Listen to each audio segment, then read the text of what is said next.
Hey everyone, I'm Ari Witten and welcome back to the Energy Blueprint podcast. Today I'm with Dr. Sam Berne, who is a holistic optometrist and does some absolutely fascinating work in the realm of eye health and the interface between the eyes and the brain. So welcome, Dr. Sam Berne. I am super excited to have this discussion with you. Thank you. It's really great to be here. Yeah. So you do a lot of unique stuff. You don't just focus on kind of typical optometry sort of stuff. There's a lot of unique things that you're doing in your work. And I would love if you could just talk a bit about your background and how you got into this, because you have a fascinating personal story, and kind of do an overview of the work that you do.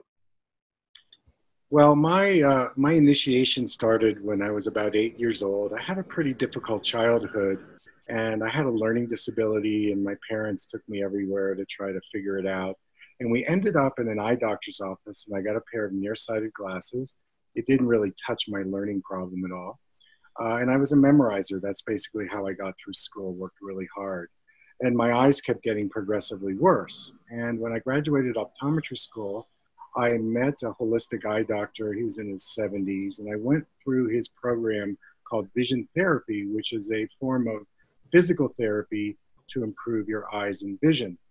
He diagnosed me with a condition called convergence insufficiency, which means that my two eyes weren't working together, and my left eye would wander out, and I actually saw double vision. So going through his program, I repaired that, and my reading and learning skyrocketed. And the second thing that happened was that I completely dissolved my really strong nearsighted prescription. So I was able to see 20/20, and I'm, 30 years later, I'm still seeing 20/20 at distance and near. Wow. So I was able to, change my prescription. And those two things inspired me to open a practice in the Philadelphia area. And it was a holistic practice, but I had such difficulty getting patients. And so what I did is I went to one of the local hospitals nearby, and I offered my services in the traumatic brain injury clinic. These are patients with double vision, memory problems, vestibular issues. And I applied this physical therapy to the eyes, and it was an incredible success. And so I started to get contracts at other hospitals. And then I worked with the special needs population. So I worked with kids with cerebral palsy and Down syndrome. And that's how I built my practice in the Philadelphia area. And that just started me on the road of helping people from a more holistic perspective. Yeah, and this is fascinating. I think there's a big distinction here, which is that you're doing a lot of stuff that is really kind of outside of typical optometry stuff. I think most optometrists just sort of focus very much on the eyes and not so much on, at least this is my understanding, not so much on the interface between the eyes and the brain. Is that fairly accurate to say? Well, the science says that in fetal development, in the first trimester, the eyes actually grow out from the brain. So every tissue of the eye is really brain tissue. So that brings us into something called neurogenesis, which means that you can regenerate the eyes. And my approach actually helps people do things like reverse cataracts, reverse macular degeneration, reverse glaucoma, improve refractive errors through natural methods. So I'm not using pharmaceuticals and surgery, which actually takes you further away from your healing capability. And, over the years, I've had thousands of successes of people who have had these diagnoses. And, it's very scary when you go to the eye doctor and they give you this diagnosis and they basically say, well, we'll watch it, or you're going to go blind and nothing will work. So, I'm there to say, well, actually, there's a lot of things you can do. There's a lot of connections. The eyes actually reflect if there's problems, chronic disease in the body, inflammation, and stress, and we can get into those things. But yeah, you can improve your vision at any age, and that's my mission. Beautiful. So I want to dig into that some more, and let me, I guess, back up just a minute and talk about some of the most typical eye conditions like macular degeneration, glaucoma. What's another one? A big one is cataracts. So maybe for people who are unfamiliar with those things, could you explain a little bit about what each of those conditions are, and also, if I'm neglecting to mention another condition that's also important, please mention that. Okay, I would probably put dry eye syndrome in there just because of the digital device use. But what happens with our eyes is we get into these repetitive movements. It's a redundancy or a stasis. And this actually shuts down the energy flow in our retina. The retina has one of the highest metabolic needs of the body, and the macula has the highest metabolic need of the retina. So I would say it this way: the mitochondria shut down, they're not producing ATP, and the visual system and the eye tissue are in a starvation pattern.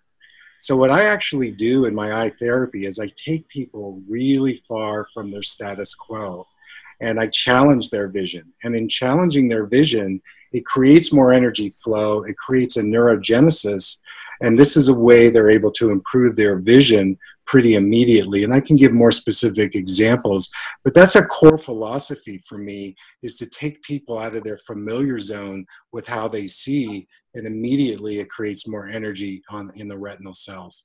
That's beautiful. And as we were talking about a bit before the podcast, you're speaking my language now, because one of my favorite topics that I've talked a few times about on this podcast is hormesis, this idea of temporary metabolic stress, temporary challenges, and how those stimulate the system to make adaptations that ultimately confer resilience or better health or better function. Right on. So like, for example, one of the things I do in my eye therapy is I put people into blurry vision, because blur for most people is, I'm going to get it wrong, I'm going to get injured, I'm scared. But actually, when you go into your blur, and I have reverse glasses that I actually give people, and they have to walk and move and balance. When they take those blurry glasses off, their eyesight is crystal clear. Wow. I also use prism glasses that actually shift people into different parts of their peripheral vision that they're blind about. They're not accessing peripheral vision.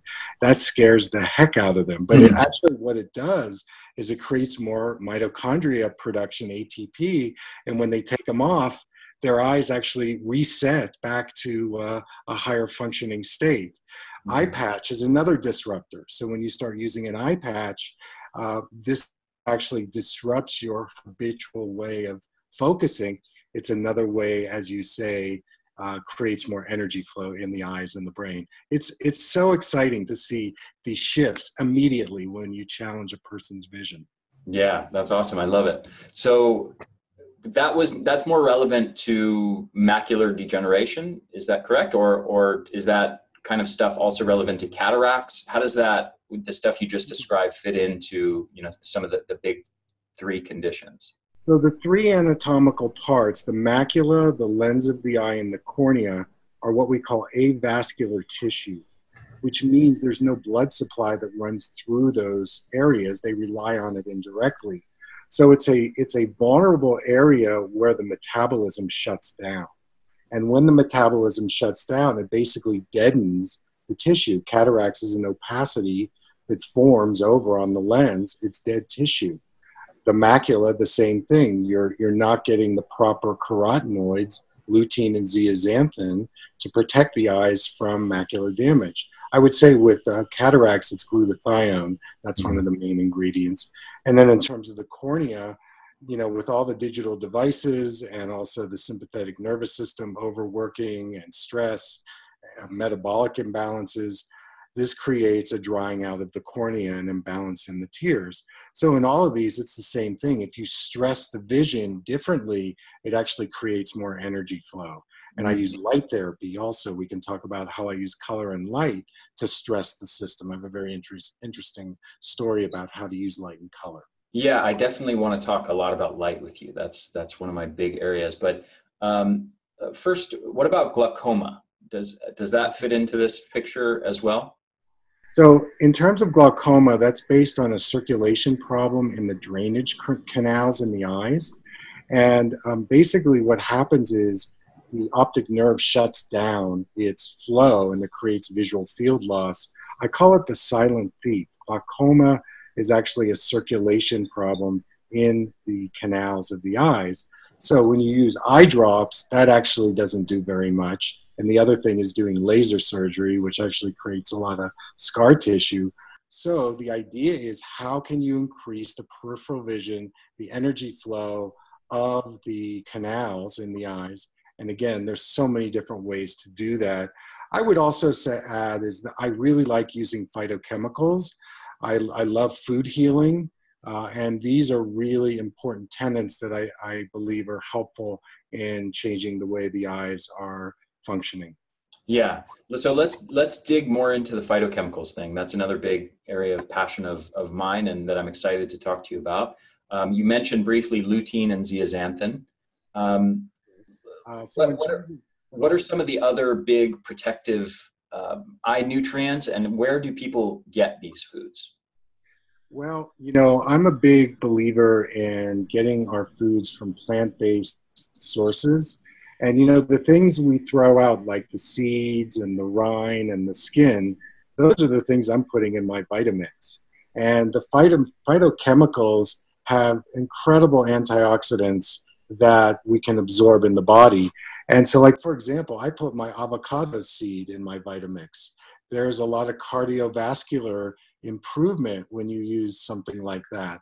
So I'm looking for the rainbow diet. I'm looking for the colorful vegetables, glutathione. You know, one of the things that's really important is MSM. And I actually have MSM eye drops that I use for dry eyes. This is a sulfur-based eye drop. Glutathione needs sulfur. And so it actually enhances the penetration of anything that you're putting in your body by using these MSM eye drops. So, you know, it's plant-based, it's, you know, carotenoids, bioflavonoids. I much rather go for food healing. You know, I am shocked and appalled when I go even into Whole Foods, all the processed food that's there. And I really try to counsel my patients, eat better food. It's in the foods. So is there a few specific foods that you found are particularly, especially beneficial? Well, I'll go through my short list. You know, beets, orange bell peppers, asparagus, avocados. I like cordyceps mushrooms. You know, so those are a few of the kale, the spinach, the Brussels sprouts.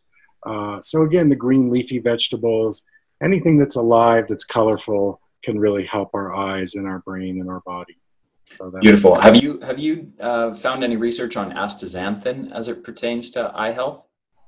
So astaxanthin is one of my powerhouses. So if you eat wild caught salmon, it's got that color in it. That's astaxanthin.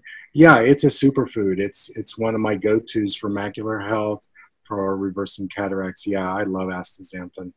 Absolutely. Cool. Now, what about antioxidant supplements? How do you feel about, you know, people taking high doses of vitamin C, E, A, stuff like that in supplement form as opposed to getting it from food? I think it's a challenge point because, you know, in my practice, I'll have people come in and they'll be bringing in shopping bags full of vitamins and minerals. And I do kinesiology and, you know, I'm measuring energy compatibility. And I really try to move people away from all of these antioxidants. You know, it actually stresses the liver more. And in Chinese medicine, the liver rules the eyes. And I have people like with floaters. This is another condition. So floaters is basically the jelly-like part of the eye begins to shrink and it pulls away from the retina. And this is a place where the gel actually becomes solidified that creates these sparkles and flecks that come into the floater area. And people that take these really high potency antioxidants, a lot of times the floaters get worse. And so, again, the idea is, can we move them more to live foods, plant-based, smoothies, you know, just, you know what I'm talking about. So I'm mixed about it. And, you know, if you look at the ARID study, this was a study, age-related macular degeneration, National Eye Institute did this study in 2001. They're saying take C, E, you know, beta carotene, and it reduces your risk of macular degeneration by 25%. So you know, it's confusing out there for people because they're like, oh, I'll just go take this OcuHealth vitamin and it's got fillers in it and, you know, other toxicities. So if you can eat live food, that's my number one go-to. Yeah. Yeah. And one more point I'll add on that, the antioxidant things, is that I think there's definitely some positive research for certain specific conditions, but it needs to be balanced with I think the full body of evidence on, you know, how do those same supplements impact other conditions? How does it impact overall longevity? And there's quite a bit of research showing that it does not enhance longevity and may actually shorten lifespan, and that it may actually increase risk of certain types of cancers and things like that. So my personal opinion is has to be a little bit, you just have to weigh the overall pros and cons. Maybe a certain supplement is found to benefit this condition, but make this other condition worse. So there's a research study that actually a Facebook video I did, and what it showed was that people that eat 16 to 20 different varieties of food had a 42% lower risk of dying sooner. You know, it's like more longevity. People that 0 to 6 different types of food had much lower longevity. So I'm really pushing a wide variety of food. And yes, there are certain supplements that you can, you know, add a little bit, but you know what? You got to get it through the foods. You can't just take pills. It's not going to work. 100%. Yeah. I'm glad that you're saying that, because that's very much aligned with what I preach to people. So one thing I want to go back to that you briefly touched on before that I think is really, really important is neurogenesis. This idea of being able to support the growth, the creation of brain neurons. So why is that so important, and what's the relationship of that to eye health? Well, as I said earlier, that the eyes originate from brain tissue, so every tissue of the eye is brain. But the new research out there says that, like, there are different ways that you can regenerate the retina. They're called retinal ganglion cells. So they're doing stem cell therapy. They're regenerating the RGC, the retinal ganglion cells. Certainly, actually, animals like zebrafish are already doing that. So you're regenerating the retina. And then there's the BDNF, the brain-derived neurotrophic factor. And studies with the brain say that when you increase BDNF, you actually grow the hippocampus of the brain. There was a study that came out about the optic nerve where they crushed the optic nerve and they started giving BDNF, and within a week, the optic nerve increased by 17%, and in 2 weeks, it increased by 50%. So this BDNF is getting a lot of play. Well, what can you do to increase BDNF? Aerobic exercise every day, better sleep, make sure you're getting enough trace minerals, magnesium and zinc, you know, getting more sunlight every day. So there's all these different basic things that you can do to increase BDNF, and you can regenerate the eyes. And this is what people, they come to see me. I get so many emails from people. I was diagnosed with this condition. I'm going to go blind. There's nothing to do. And I say, wait a minute. There are all these different things you can do to regenerate your eyes. And they do that within a couple months. They have their eyesight back. And they disproved the doctor that says, oh, you're just going to go blind. And I think eye doctors, we're so limited in our indoctrination. And it's controversial. Hey, I'm the first one to tell you that. But I've had 30 years of clinical research. I've done other research. My patients are getting better without using drugs and surgery. It's a fact. So, folks, let's get on the track. It's working. Yeah, and this makes sense. From the perspective of looking at things like cataracts or macular degeneration as this. It's more complex than this, but you can look at it from the perspective of a deficiency in mitochondrial energy production in those areas, and I guess a deficiency of resilience, maybe from lack of protective phytochemicals, lutein, zeaxanthin, astaxanthin, things like that, that make those tissues more susceptible to damage, more fragile, and more likely to accumulate damaged cells and basically lead to that kind of progressive degeneration. And logically, we also know that, well, if you start using those protective phytochemicals, if you start using strategies that support energy production, mitochondrial health, well, maybe you can stop progression. Maybe you can even reverse the condition. Yeah, so I would add one more piece to that, and that is how you use your eyes, how you bring your eyes to the task that you're doing. And again, what we're doing with our eyes with just digital device, I read a statistic, 4 billion people are on digital devices. We're in a visual confinement situation. When you make the same repetitive movement over and over again, it's going to shut down the mitochondria. And I take a look at where a person's visual function is. Like, for example, people that are using progressive bifocals, basically you're focusing through a tiny hole when you're using the computer. Do you know how much stress that puts on your macula? That's why people are developing macular degeneration, because they're focusing through a hole that their doctor prescribes these progressive invisible bifocals. What you need to do is you need to open your vision up to peripheral vision. That's 99% of the retinal real estate that's not being used. Or if you're using a prescription that's based on distance and you're using it for the computer or reading, that's going to trash your eyes. That's going to bring your eyes into real deterioration. So by doing the exercises and stressing the eyes to open up and the phytochemicals that you're talking about, now you have the formula. I think you need both of them. Mm-hmm. And in doing that, then people can regenerate and create new pathways. If nothing else, it gives them the mindset that, oh, there's another way to work with it. That's not even mentioned in eye care offices. It's one thing, you're going to go blind, that's it. Nutrition doesn't help, nothing is going to work except pharmaceuticals and surgery. And the more surgeries you do, the more it opens up to secondary conditions like cataracts, macular degeneration, and so on. And one more piece, if I can just say it, from the digital devices, the damaging blue light, it suppresses our melatonin. It also can cause macular damage. So there you go. That's another protective mechanism. Blue blocking lenses are really important for people. They don't know that.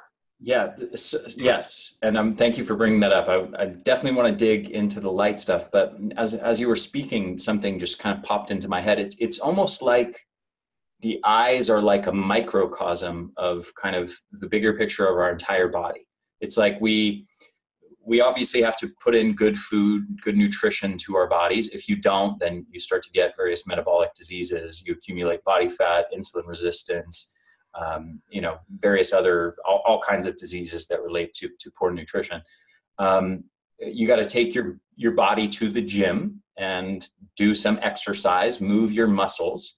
And you need to not sit down all day and only kind of be in one particular repetitive movement pattern. Otherwise you start to get back pain and neck pain and things like that. And it's almost like all of those same things are occurring in this microcosm of the eyes. Like you're saying you have to put in the right nutrition to the eyes. You have to give them the right nutrients to function well. You got to take them to the gym, meaning you have to do certain exercises with your eyes to stimulate them in the right way. And you have to not be what I would say is the equivalent of being sedentary and sitting in a chair all day, which is like what you're talking about, kind of looking at a screen all the time. Your eyes are in this very limited sort of movement pattern.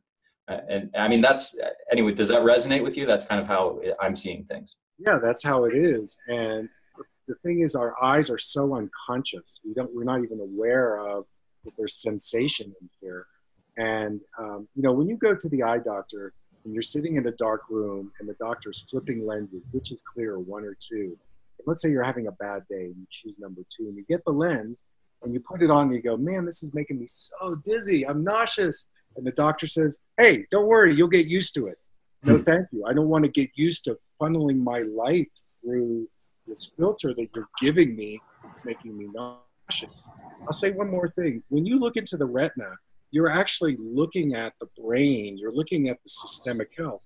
You can pick up things like diabetes, hypertension, even Alzheimer's now. There's a retinal scan that you could do to pick up that Alzheimer's, the fatty deposits. So the eyes are kind of ahead of what's going on systemically and metabolically. It's a holographic window that you can look into to see this is what's going on systemically and metabolically, and then you can treat it that way. It's not just an isolated system, it's separate from the body. And that's what I learned in school. Yeah, it's interesting. It's like, because the eyes are certain parts of the eyes are avascular tissues and more susceptible to damage. It's almost like the canary in the coal mine in a way, like it's the first place to start to get damaged. Right, exactly. That's why when you do a retinal exam, you can pick up things. And when I see diabetic retinopathy, I say, okay, let's look at the insulin level. Let's look at what you're eating. Let's look at your obesity. Let's look at your, another thing that's a buzzword now is nitric oxide. I don't know if you've looked at that. So in terms of the eyes, when you start adding nitric oxide, it actually can reduce glaucoma. It can reduce inflammation in the eyes. It can reduce dry eye. So what are ways that you can get nitric oxide? And one way is getting UV light into the eye. That's one way to increase it. I'm sure you have ways to increase nitric oxide. I'd love to hear that. But it's really important for retinal health. And now we're in controversial territory because there's so many, I mean, this is something that comes up a lot for me and the people that I work with, the members of the Energy Blueprint program, is oftentimes I'll get questions from people who have cataracts or macular degeneration. And here I am, I'm telling people work on your circadian rhythm habits, morning light exposure being a very important one of those habits. Get outdoors, get natural light. And then there's this conflict because a lot of these people are being told by their eye doctors, hey, avoid sun exposure, avoid UV light. The bright light from the sun is harming your eyes. So I always, as with everything, I never, whenever somebody has any sort of medical condition, I always say, well, you have to listen to your doctor's advice. I'm just here to present, the science of how this particular habit pertains to health more broadly, but I'm not prescribing it to treat a particular medical condition. So what's your take on this whole light thing? Should people be getting sunlight in their eyes in the morning? Absolutely. We are heliotropic beings. We go towards the light, and light is a food. And when it enters the eyes, it activates the photoreceptors and sends impulses back to the brain. That's how we see. There's actually about 25% of the light that enters the eyes goes through this pathway that activates the hypothalamus and the pineal and the pituitary. So we need light to see, and it's very important for our health. It balances our endocrine system, our nervous system. Now, in terms of what you're saying about getting natural sunlight, we need ultraviolet light. There have been studies out there that actually show that if you don't get enough UV light, now you got to substitute or you've got to supplement with vitamin D. Isn't that interesting? That industry now is like, okay, no all UV, but now go buy vitamin D. Right. So it makes no sense to me. Yeah, and this is a big pet peeve of mine as well, because so many people are now of the mindset that the benefits of sunlight can be reduced down to just vitamin D. And people don't realize that there's so many other mechanisms and pathways that the sun is affecting us beyond just how it affects vitamin D levels. And one of the things you just talked about is how UV light directly in the eyes is affecting nitric oxide levels. That's right. Cardiovascular health, the immune system, and we could go through the list of all the benefits. So the idea is the moderation. I think, I live in the desert Southwest. When I'm skiing up in Taos, which I did the other day, I was wearing my polarized sunglasses. I'm up at 12,000 feet, hiking up there on my skis. And so that's cool. Or when I go to Hawaii and I lead dolphin swims and I'm on the ocean, I'll wear my sunglasses. But we need light to balance our mood, our pineal gland, our circadian rhythm. And what's really interesting, when I work with light therapy, I give people the colors that they don't like. So there's a color machine I use. And the colors they don't like actually opens up their vision and opens up their health. So it's another way to challenge their eyes and their body by giving them the colors that they don't like. And it's really... Tell me more about it. How does that work? Okay, so how that works is that, so if we go back to like the Egyptians, the Romans, the Greeks, the Native Americans, the Mayans, they were using light therapy to heal the body. And in my field, there's actually a way that you can put different frequencies of colors into the retina that stimulate the photoreceptors that have become desensitized to light. In fact, certain colors will reflect toxicities, dental problems, toxicities. Like if you're sensitive to green, for example, you may have certain toxicities in your body. It picks that up. So when I give people different frequencies of colors, I call it the rainbow method. We look at red for 2 minutes, and orange and yellow, and they might say, I hate red. I don't want to look at red. I'll say, no, let's stay with it, because what that's going to do is that's going to open up your retina and your vision, and that's what happens. A lot of times they will look at the colors they don't like, and afterwards they can read 20/20 on the eye chart. Wow. So it challenges them. And we're not just going to use the colors you like and you're comfortable with. We're going to give you the colors you don't like. And that creates more balance, more versatility, more neurogenesis. You know, it's like the mitochondria get activated. So it's very potent to use light therapy on the eyes. I mean, it changes lots of things besides eyesight. Fascinating. And is there a way for people to use that in any way by themselves, or do they have to go to a clinic and see an expert to do that sort of thing? So there are ways that you can actually go out and get colored lenses. You know, there are different companies that sell it. I use these colored gels that I have made up. You know, they're just masks. And there's a way that you actually look through each color for maybe, 30 seconds, and then you take a break, and then you do palming. So you're resting the eyes, and then you go on to the next color, orange, and then yellow. So, it's very easily directed. I even have people do it with an eye patch. So they'll do it with each eye separately, or they'll even do it with the reverse glasses. So now they have blur and the color therapy. So talk about challenging their current status quo. And again, at the very end, it just creates more energy flow in the eyes. Duh, it's going to work really well in restoring your vision. Mm-hmm. Now, I'm curious on this subject of kind of like hormetic challenges to the system, to the eyes. Do you find that maybe people who are not eating a good diet and who are not putting good nutrients into their body, or who are otherwise like just very sick and very ill, if they're challenged using some of these therapies, do they get worse at all? Do they react negatively to it sometimes if their bodies just don't have the resilience to handle it? So a big population I work with is the chronic fatigue syndrome, Epstein-Barr. And with those people, of course, as you know, they're so fragile. Mm-hmm. So where I can take them initially, of course, is not going to be as far as, say, somebody like you or your clients who are robust and, they're going for it and human potential. But I just have to meet them where they are. But I'm still pushing them. And the thing is that when you have chronic fatigue syndrome in terms of the eyes, you cannot correct for blurred vision because your vision is so all over the place. You've got dry eye syndrome, you can't focus. So I have to work with them in a different, time zone, so to speak. But yes, it's the same ideas. I've got to push them into a bigger comfort zone. It's just not going to be the same way that I would push you. You just go a little smaller doses, a little slower in the progression. Even the rest period in between. But as they get better at digesting the visual experiences, then I can ratchet it up. But I have to meet them where they are. And the same with kids. I work with a lot of autistic kids. Mm-hmm. And it's the same thing. Actually, with those kids, I was working with a kid the other day.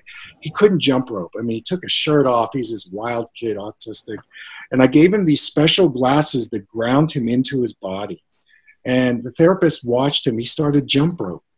She's like, oh my goodness, I can't believe it. So just by shifting him into his body more with these prisms, he was able to jump rope. So that's how immediate it is when you put a person into a different part of their visual system. I mean, it changes everything. Yeah. Amazing. Well, you think about it, it's such a dominant way we relate to the world, and yet we take it for granted. Ari, my mission is, hey, let's not forget this. There are all these other therapies out there in your work and other people. Nobody is talking about the eyes. Yeah. Yeah, absolutely. So I want to dig a little more into light. Mhm. We've talked about, the fact that people shouldn't be just have this blanket sort of avoidance of the sun and belief that sunlight is harmful to their eyes. Um, I'm curious what you think about the role of artificial light from screens, as well as like indoor fluorescent lighting, in relationship to things like cataracts and macular degeneration. Kind of the concept of malillumination. Yeah. So if you and I were, say, all day in a in an office in artificial foods, it would be like if we went down the street and we went and ate McDonald's. It's it's so suppressing your immune system and your natural energy flow. So the idea that malillumination, malnutrition, we need to get at least 60 minutes of natural light every day. Notice how you feel when you go outside after working on the computer and you're in the sunlight in San Diego and you go, you take a deep breath. It's like that's what your nervous system needs. So Mhm. this idea of artificial light, actually you get more dental problems, more hyperactivity. I mean, the research is solid in terms of the light diet. And if you want to protect your eyes for part of the day to use a sun lens, well then get a really good polarized neutral gray lens. You can do that. But I want you to get 30 to 60 minutes of sunlight every day. You can do it before 10 a.m. or after 5 p.m. If you want to wear a hat, that's fine too, but you must get natural light. There's too much fear out there that's pumped into us being afraid of the sun. Hey, we are made of the sun. We are made of photons. Autoimmune, that's what you're basically teaching people to do. So, so many benefits from sunlight. And then in terms of the screens, the blue light, you probably know all this about how it's not good for your eyes and vision. You need to protect yourself, and you need to take care about the blue light from the blue light from the digital devices. Well, let's dig into that a little bit more, because when we get natural light outdoors during the day, we're also getting blue light. We are. But when we're getting it from screens, are we getting it in a different spectrum, or is blue light from artificial light from man-made electronic devices from screens, is that different in some profound way from the outdoor natural light, the blue light that we would get from that? Yeah, it's very different because when we're outside, we're actually getting more of the frequencies, and actually the blue light actually increases as the sun starts to set. But on a digital device, basically you're getting this flickering coming at you all the time. It's a very narrow band of blue light, and it's going to damage the macula over time. Again, if your phytonutrients aren't there, if you're toxic, if your mitochondria aren't working, or another thing that's happening now is that people that do get cataract surgery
So that's a really great question. And I did a lot of research on blue blocking lenses.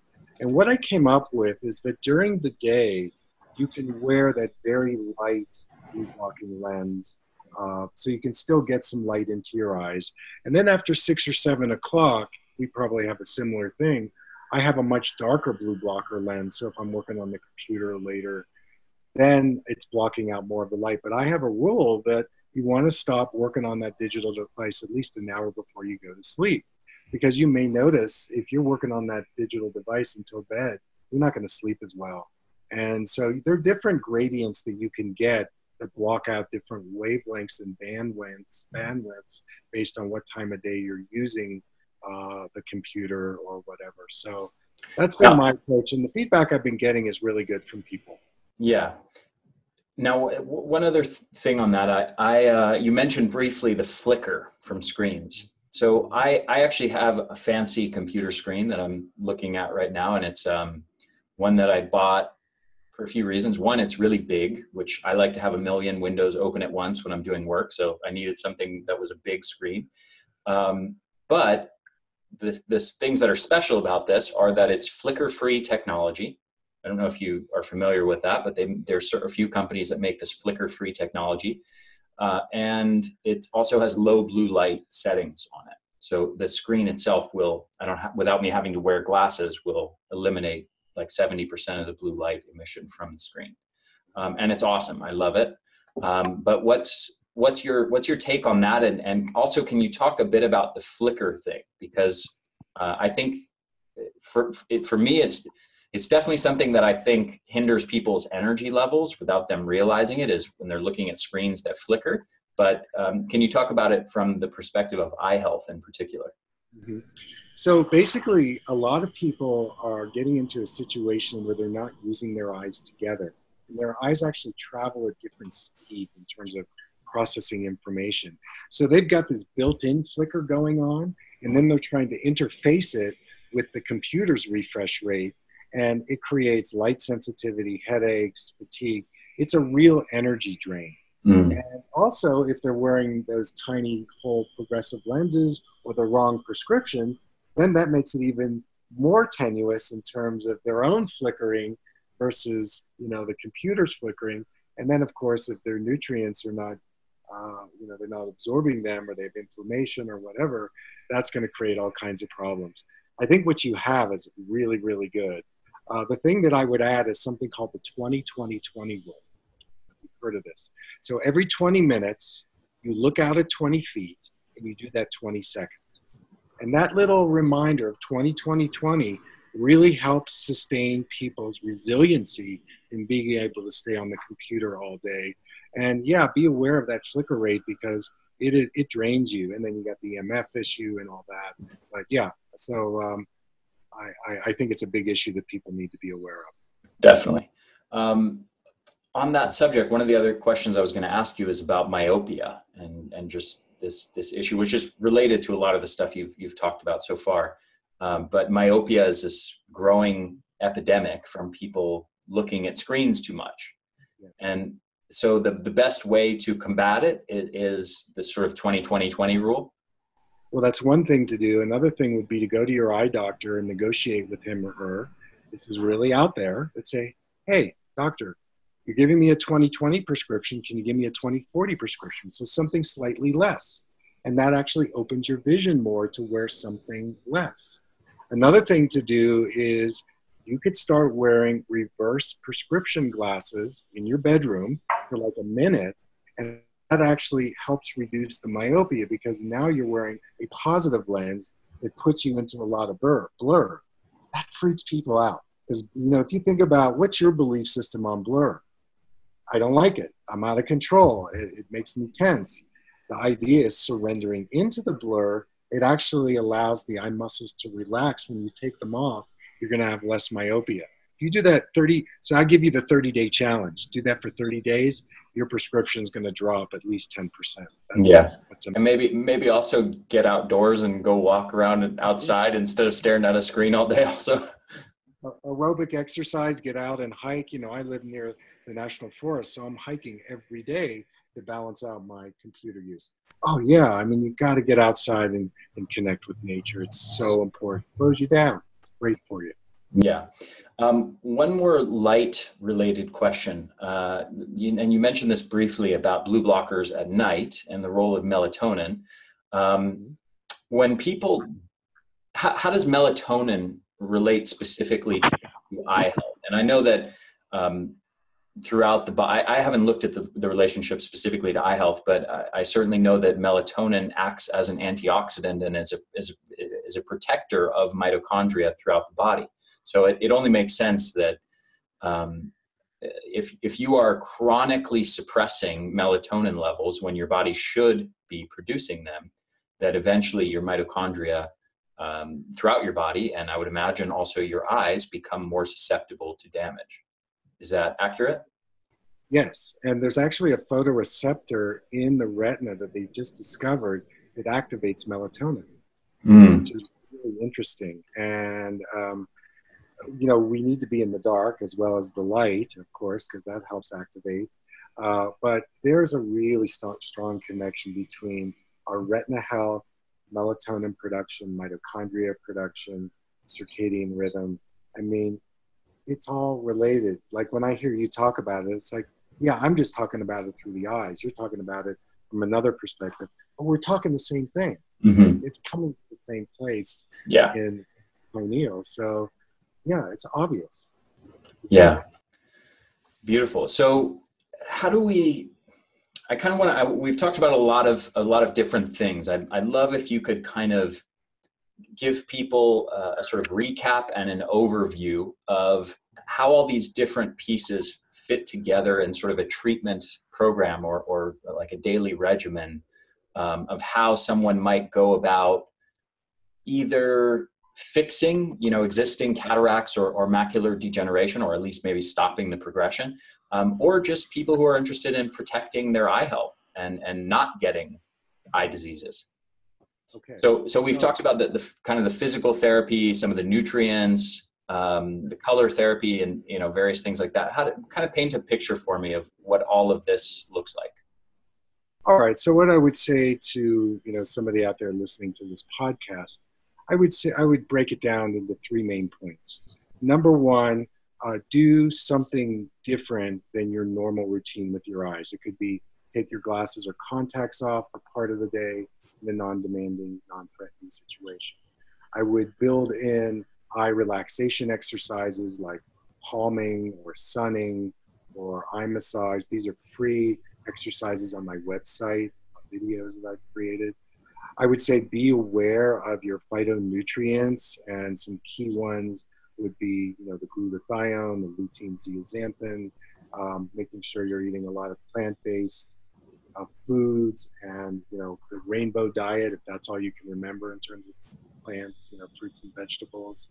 And then finally, take a break from the computer. That 20-20-20 rule would be something you want to build into your daily routine. So those would be some simple things. If you go to my Facebook page, I probably have like almost 100 videos that are free. If you've got a certain condition, click on that for 2 minutes.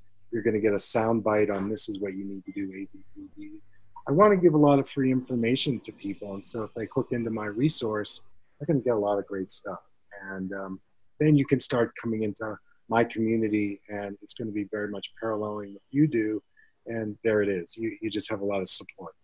Beautiful. So you also sell certain supplements. I know you sell the MSM eye drops for people with floaters, and those are very effective for floaters. And you have some other stuff you sell. Do you also sell any like programs where kind of that covers how to do all the eye exercises, or where should people go to find out more about that? If you go to my website, drsamberne.com, and you can actually type in the magnifier up in the right corner, macular pucker, that's a big one, or floaters, or cataracts. I have free kits like a cataract program, a macular degeneration, 90-day eye exercise program, and it's free. You just download it. So yeah, if you go to my website, there's such incredible things. My team has done such a great job in organizing it. So yeah, go there. It's free. You get all this information. Start working on reducing your cataracts, your macular degeneration, your glaucoma, get rid of your myopia. I mean, there's all kinds of ways that you can help your eyes. And beautiful. Yeah.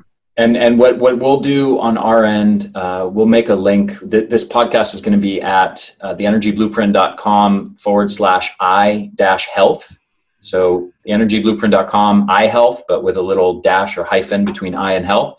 And then we'll put links to all of those different pages. So for various conditions, we'll link over to your site and just have it all kind of be there as well.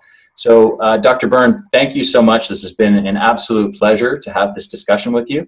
And I've had so many burning questions on my mind. And to be honest, I've really wanted to talk to an optometrist who also has some knowledge of nutrition and lifestyle and the importance of light, and doesn't just think, you know, the sun is bad and everybody should avoid the sun, but actually has looked into the research on that. So it's absolutely a pleasure to do this, and thank you so much for sharing your wisdom with my audience. And next time I'm in San Diego, I'm taking you out to Peace Pies. Oh, definitely. Would love that. Yeah, that's one of my favorite restaurants. So thank you so much. And yeah, take care, and hopefully we can do another podcast at some point. Yeah, great. Okay, Ari, be well. All right, take care.